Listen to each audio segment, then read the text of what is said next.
Macaulay the PH, your passion the lover channel. Mag-subscribe ka na!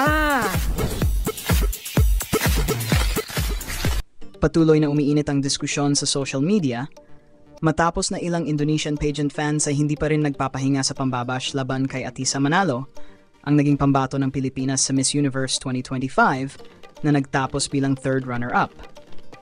Sa iba't ibang Indonesian pages at group chats, kumalat ang isang larawan ni Atisa na may caption na "Born to be Losers", na para bang ipinapakitang talunan umano ang Pinay Beauty Queen.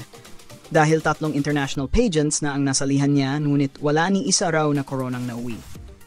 Marami ang nagre-react dahil tila ipinipilit ng ilang bashers na ang pagiging runner-up o semi-finalist ay indikasyon ng pagiging loser, kahit na ang mga ito ay napakalalaking achievements sa mundo ng pageantry.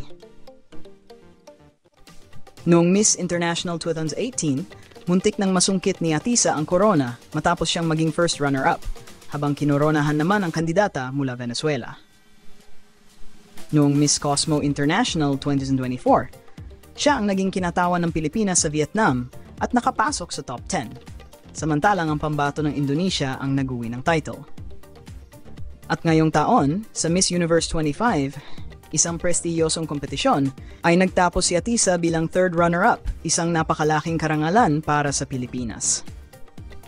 Sa kabila nito, ilang Indonesian fans ay patuloy ang pang-aalipusta kahit hindi naman pumasok sa top 30 ang sarili nilang kandidata sa Miss Universe 2025. Kaya marami ang nananawagan na tigilan na ang walang saysay na pambabash dahil hindi ito nakakatulong sa pageant community na sana'y nagkakaisa at nagbibigay ng suporta sa mga kababaihang lumalaban sa entablado.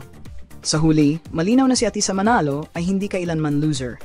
Siya ay consistent high placer, respected queen, at patunay na hindi titulo lang ang sukatan ng tagumpay. Ang mahalaga ay ang dignidad, performance, at respeto na taglay ni Atisa mula simula hanggang dulo.